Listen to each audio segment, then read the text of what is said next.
Basta kay Zero dyan, ibang klase. Let's go!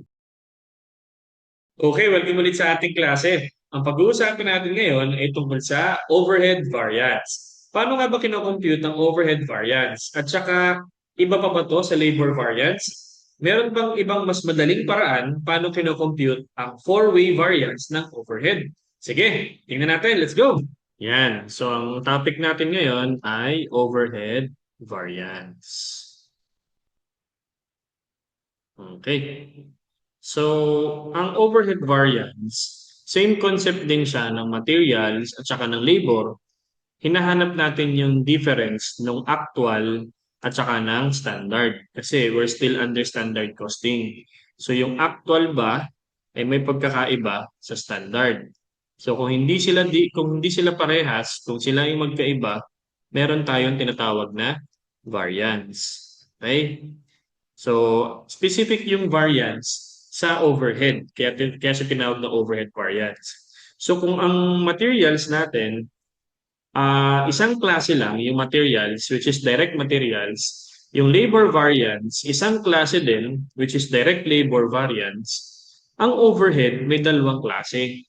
So, variable overhead at saka fixed overhead. So, dito nagkakaroon ng komplikasyon kasi si materials at saka si labor variance, two-way lang yung kinukuha natin. Si materials, meron siyang price variance, meron siyang quantity variance. Si labor, meron siyang rate variance at meron din siyang efficiency variance. So two-way variance lang sila. Ang problema, since si overhead may dalawang klase siya, si variable tsaka si fixed, merong tigdalawang variance si variable tsaka si fixed. Kaya nangyayari, four-way variance. Okay? Pero meron din tayong two-way variance, three-way variance, at saka four-way variance. So kung magsasagot kayo ng mga overhead variances, I highly suggest na uunahin ninyong computin yung four-way variance tapos, tsaka niya computin pabalik. Yung fixed at saka yung three-way variance at saka yung two-way variance. So, halimbawa, ito, yung variance ng variable overhead, since tigalwa nga sila, si variable overhead ay meron tayong tinatawag na variable spending variance.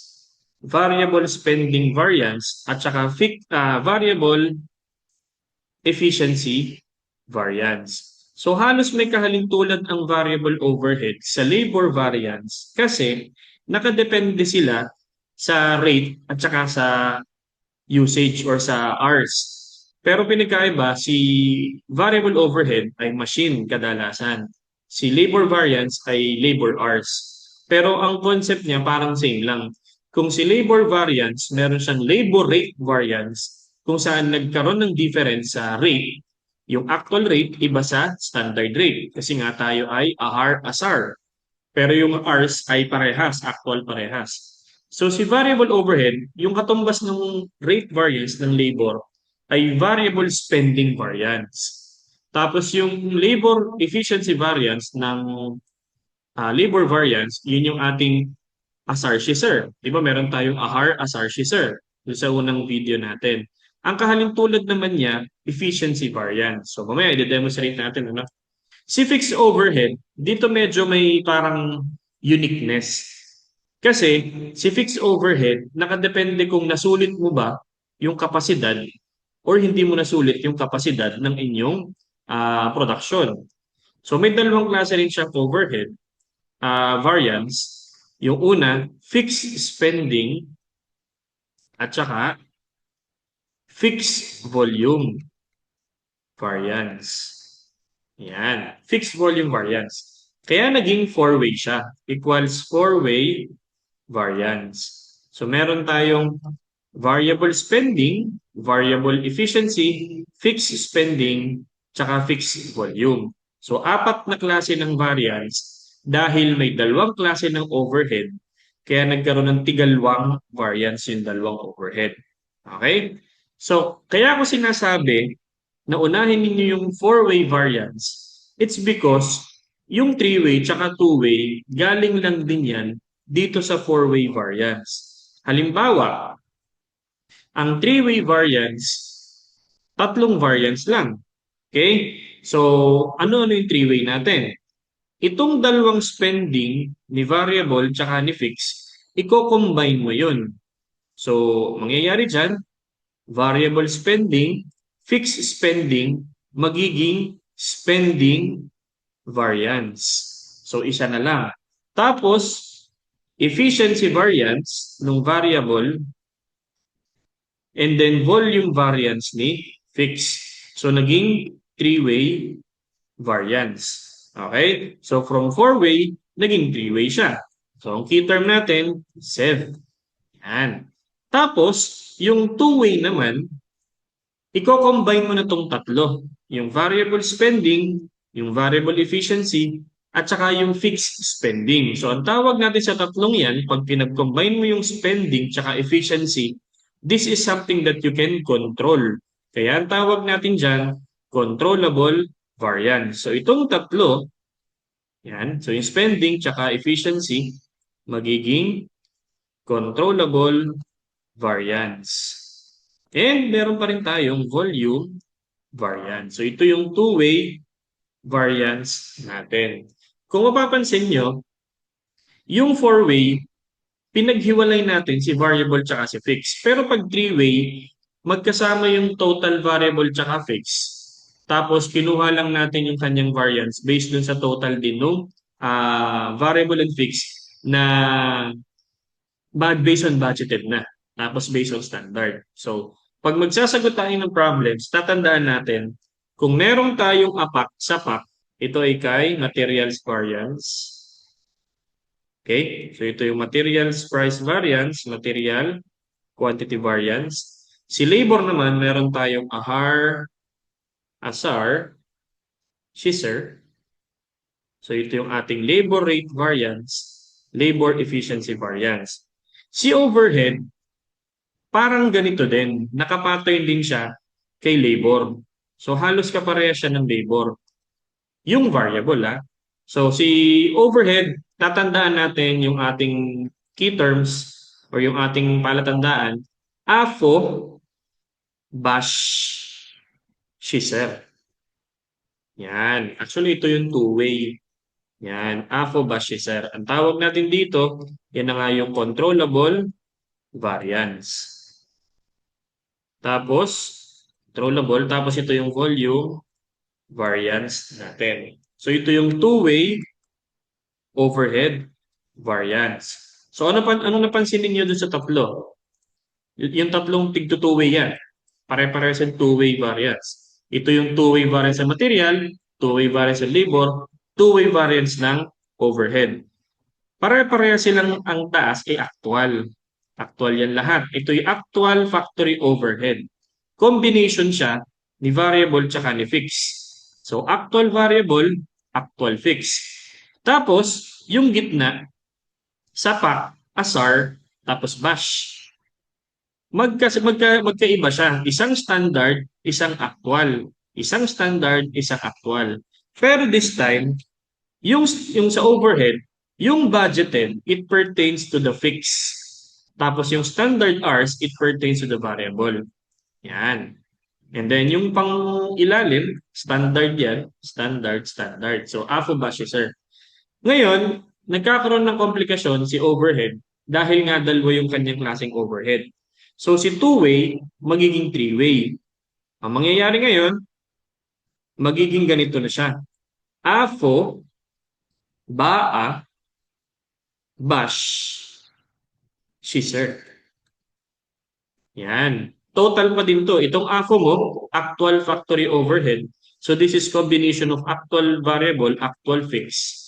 Tapos ito, yung BAA, that is meaning ay budgeted allowance based on actual hours. Tapos ito, budgeted allowance based on standard hours. Okay? Yung BA, pertaining yan sa fixed. Tapos yung hours, actual hours, yung A, tsaka yung sh, yan ay variable. Okay? Kaya itong ba at tsaka bash, walang pinagkaiba yung fixed niyan. Parehas yan. Pero yung variable, yan ay pertains dun sa actual hours tsaka standard hours. So yun yung nagkaiba. Kaya nagkaroon tayo ng efficiency variance. Efficiency variance, which is actually referring to your variable. Tapos itong AFO tsaka yung BAA, yan yung spending variance. Okay? Spending variance. Tapos ito yung volume variance. O ngayon, ito na yung three-way variance natin. Okay? That is your three-way variance. Okay? Yun namang four-way, yung sinabi ko na dito kanina. Ipa-pattern din natin sa three-way. O, bagong slide ako ha. So ito muna yung ito yung four-way. Yan. So yung four-way natin, ipa-pattern natin sa three-way. So yung three-way natin, AFO, BAA, BASH, scissor. So AFO, actual factory overhead, BAA, budgeted allowance based on actual hours, then budgeted allowance based on standard hours, tapos yung standard mismo. So since tayo ay four-way, paghihiwalay natin si variable and fixed. So ito yung variable overhead, ito yung fixed overhead. Kasi yung three-way tsaka two-way, magkasama dyan yung variable at fixed, yung amounts niya. Yung AFO, parehas actual variable tsaka parehas actual fixed. Actual variable tsaka actual fixed. So yun yung actual factory overhead. Ngayon, yung four-way, pinaghiwalay natin si variable overhead tsaka si fixed overhead. So parang kanya-kanya natin silang kukunan ng variance. So sa kabila, meron ka ring AFO, BAA, BASH, tsaka scissor. Yan. So ngayon, this is actual overhead ng variable. Ito naman, yung BAA tsaka BASH, you will not make pansin yung BA kasi yung BA, sabi ko nga, siya ay pang-fix. So, kung papansinin mo, actual hours tsaka standard hours, using, multiply mo yan, using predetermined overhead rate. PIDO. Yan. Mumultiply mo sa predetermined overhead rate. Or kumbaga yun yung standard rate. Yan. Kasi 'di ba, yung sa ano mo sa labor, asar, scissor, parang ganon. Kaya naman itong BA at saka BASH, ang tawag natin diyan variable efficiency variance. Kasi para siyang nakapattern sa labor efficiency variance. Okay? Using this time predetermined overhead rate which is sometimes standard rate. Okay? Yan. Kasi nakadepende naman, nakabase naman siya sa budgeted. Okay? So, yun din ang gagamitin mo sa standard rate dito sa scissor. Yan. So, basically, so, ang tawag natin sa variance dito, variable efficiency. Tapos ito, yung bash at saka scissor, walang variance ang variable. Yung AFO at saka BAA, that is your variable spending. Actual variable overhead, okay? Actual variable overhead. Tapos ito, kumbaga parang ito yung ASAR. Okay, yung ASAR niya, yan. So meron siyang actual hours tapos standard rate. Kasi ang PIDO sometimes is standard rate. Tapos yun, yung difference mo is spending variance which is same as your rate variance ng labor. Okay, so ito na yung two-way variance ng variable overhead. Tapos ito namang sa kabila ng fixed overhead, yung difference mo ng dito naman hindi mo papansinin yung tsaka yung shush. So, papansinin mo ay ba. Since pares ba yan, walang variance yan. Okay? So, dito, ang tawag natin dito sa AFO tsaka sa BAA, that is your fixed spending. So, fixed spending yan. Fixed spending. Tapos, yung BASH at saka scissor, that is your fixed volume. Kaya ito yung four-way variance. So, pag inuna mo yung four-way variance, pwede mo nang masolve yung three-way variance. Ang three-way variance mo, ito, tapos ito, tapos ito. Yan, so three-way variance. Yung two-way variance, itong tatlo, isang variance yan, controllable variance, tapos itong volume variance. So, yun yung two-way variance. Kaya sabi ko nga, mas magandang unahin mo yung four-way tsaka mo sagutan yung three-way, tsaka mo sagutan yung two-way. Okay? So, yan yung parang mas madaling way, ano, or yung technique kung paano tayo mag-solve ng overhead variance. Tatandaan natin, nakapatay lang din siya sa sa ahar, asar, shisar. Parang ganito yun eh. Ahar, asar, shisar ng labor. So, yung ahar mo, ito yun. AFO. Yung asar mo, ito yun. Tapos yung predetermined overhead rate. Okay? So, sa fixed naman, it refers to your budgeted. Okay? So, since sa variable overhead, ito yung AFO, ito yung um, asar din, parang asar din yan, and then chaser. Yan. Yung chaser mo, yun na rin yung bash mo eh. Tapos yung fixed mo, fixed overhead, AFO, budgeted, which is based on normal capacity, chaser. O yan yun. Labor rate variance, labor efficiency variance, variable spending variance, variable efficiency variance, fixed spending variance, fixed volume variance. So, ito yung ating four-way variance. Okay? So, para mas ma-appreciate natin kung paano gamitin tong technique natin, magsagot tayo ng problem. Okay? Sige. Yan. So, meron tayo dito problem. The manager of Department of Transportation has determined that it typically takes 30 minutes for a department's employees to register a new car. So sinasabi dito, ang standard daw, the standard R, so yung standard R natin, standard R ng isang sasakyan, okay, para siya ma-register is 0.5 hours. Yan, kasi 30 minutes isang oras, 30 minutes isang sasakyan. So that's kalahating oras, 0.5. So per car. Yan. Ang isang sasakyan daw dapat marehistro ng kalahating oras.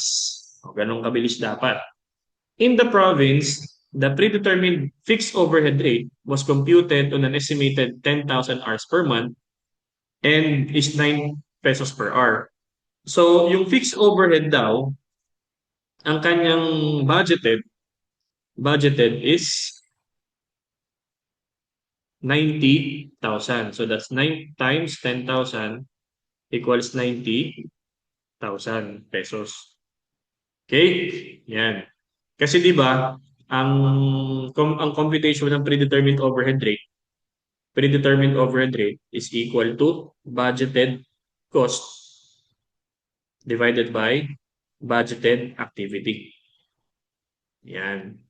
So kung ang inyo daw ay ang predetermined overhead rate daw ay 9 pesos, tapos kung ikaw ay 10,000 hours, that's activity, malamang ang inyong cost is 90,000. So ang total budgeted overhead fixed cost is 90,000. Okay? Kailangan natin yan mamaya. And then, ano pa? During July, and then, whereas predetermined overhead rate, yung variable overhead naman, ang kanyang PIDO is 3 pesos per hour. Yan. Yan yung kanyang predetermined overhead rate ng variable. So during July, 18,800 cars were registered in the province and 9,500 hours were worked in registering those vehicles. So, ang actual daw sa sasakyan na nagparehistro is 18,800 at yung actual hours na tinrabaho para marehistro yung bilang na yun is 9,500. So, the actual number of cars is 18,800 while the actual number of hours is 9,500. For the month, variable overhead was 27,700 and fixed overhead was 90,800. So ito yung ating requirement, compute overhead variances using four-way, three-way, and two-way. So unahin natin yung four-way natin. So four-way variance. So pag four-way, ilatag natin yung ating mga given information. Yan, yung ating pattern. AFO, BAA, BASH, SHISER. So ito yung pang variable,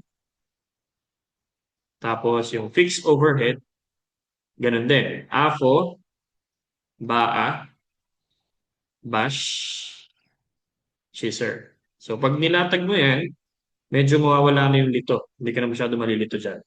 Okay? Yan. So, unahin natin yung mga information na madali.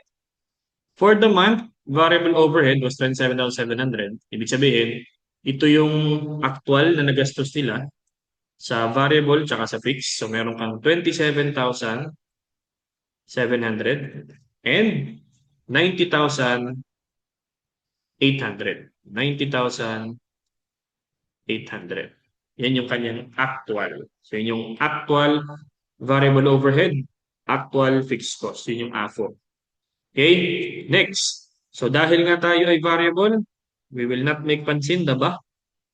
Pag fixed, yun yung papansinin natin. Yung ba. Okay? So, ngayon, gagamit tayo ng predetermined overhead rate. Okay? So, ang predetermined overhead rate daw ng variable is 3 pesos. Ang isang oras, ang isang sasakyan daw, gumagastos daw tayo ng 3 pesos per hour. Okay? Sa bawat rehistro. So, 3 pesos per hour sa variable. Based on actual. So, ito 3 pesos din kasi predetermined overhead rate. Ang pinagkaiba lang ay yung hours. So, actual hours daw na nagamit is 9,500. So, that is 9,500. So, how much is that? So, that is equal to 3 times 9,500, 28,500. Okay?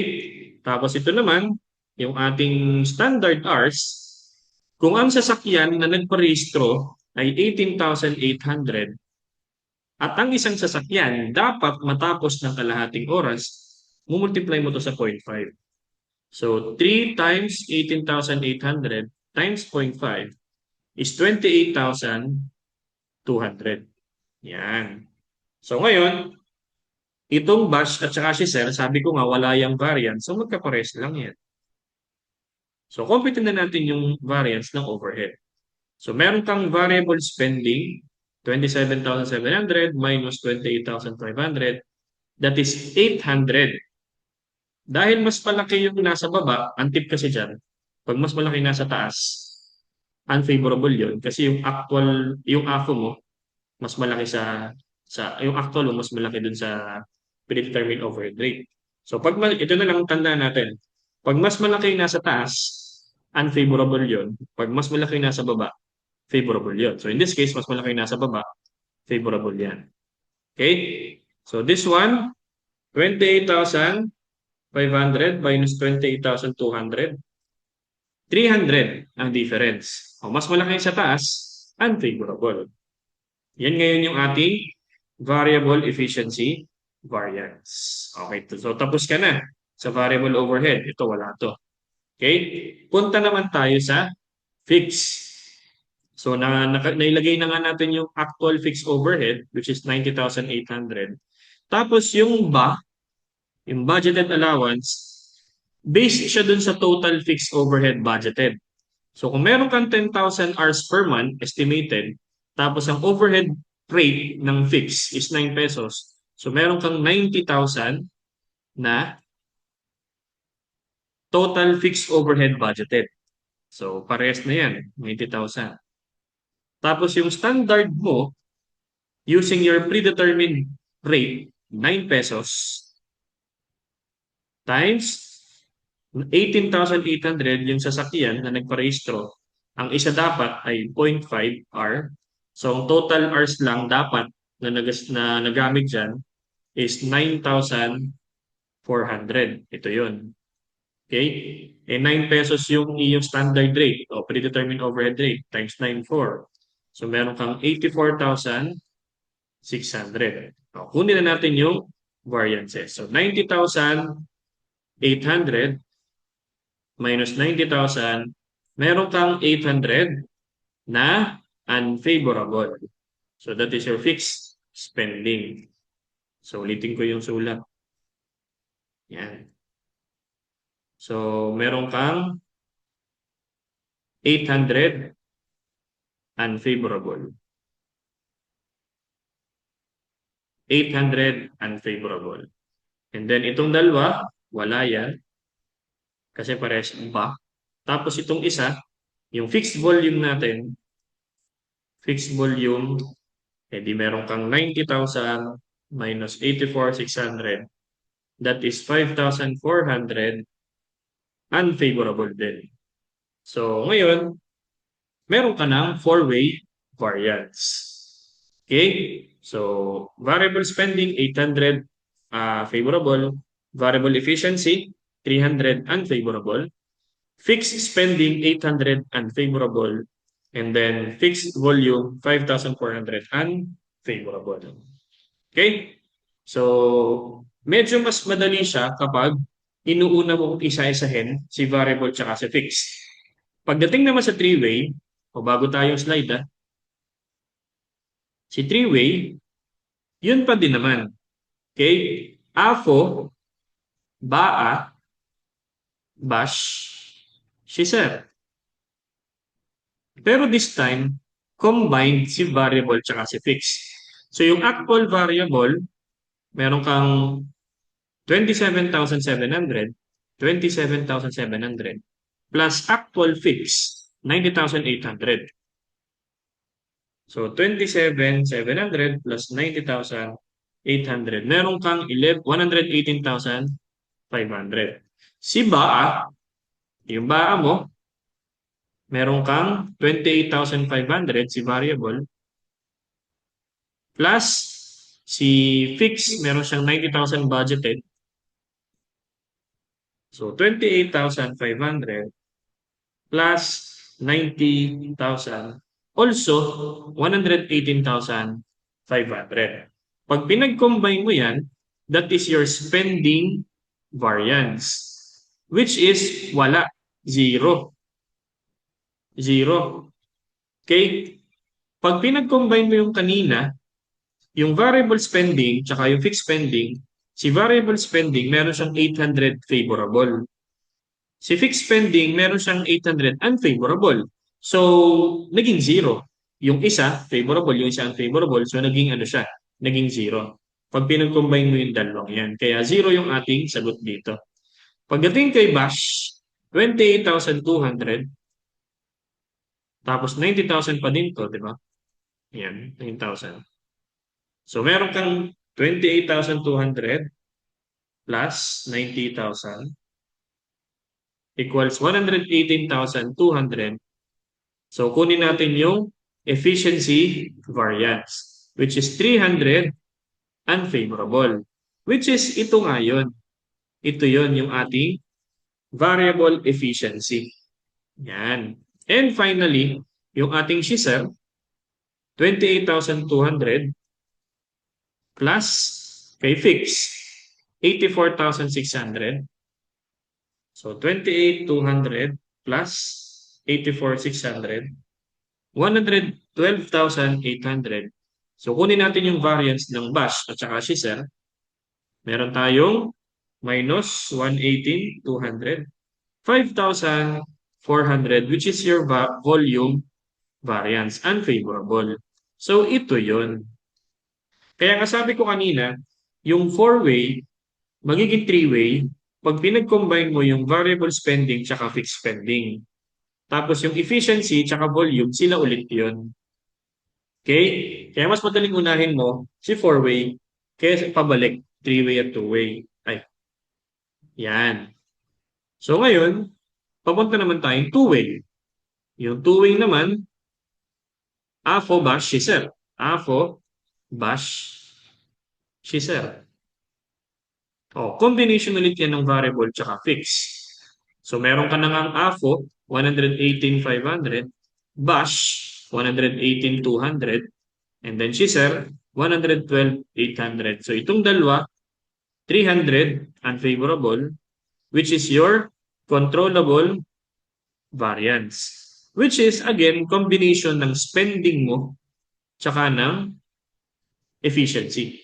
Kaya sa four-way, yung tatlong yan, variable spending, fixed spending, variable efficiency, i-combine mong tatlong yan. Kagaya nga nung sabi ko kanina. Okay? And then, mananatili pa rin itong si volume variance na 5,400. unfavorable volume variance. O pag kinumbine mo na ngayon yung one way, edi parehas unfavorable, 5,700 unfavorable. So, madami lang si overhead kasi siya ay may dalawang klaseng overhead. Pero, mapapadali natin yan kung iisa-isahin natin yung variance kay variable tsaka kay fixed. Okay? So, hanggang dito na lang muna siguro yung ating lesson tungkol sa overhead variance. Actually, may five-way pa, pero focus na lang muna tayo sa four-way. Okay? Siguro sa isa pang lecture yung five-way variance. So, ngayon, practicein niyo yung pagsasagot. Sa una, nakakalito siya kasi ang daming numbers, especially yung part ng BAA, tsaka yung MASH, ng volume, tsaka ng fix. Okay? Pero, makakaya niyo rin. Okay? So, practice lang. Huwag malilito. So, yun. I hope itong video natin nakatulong sa inyong understanding sa overhead variance. And practice lang ng practice magsagot ng mga problems using this approach, baka mas mapadali kayo. Okay? So, yun. Lagi ko sinasabi sa inyo, mag-aral kayo mabuti, ingat kayo palagi, and ayun, tatandaan na ibang klase ka. Okay? Sige. So, yun lang. Bye-bye.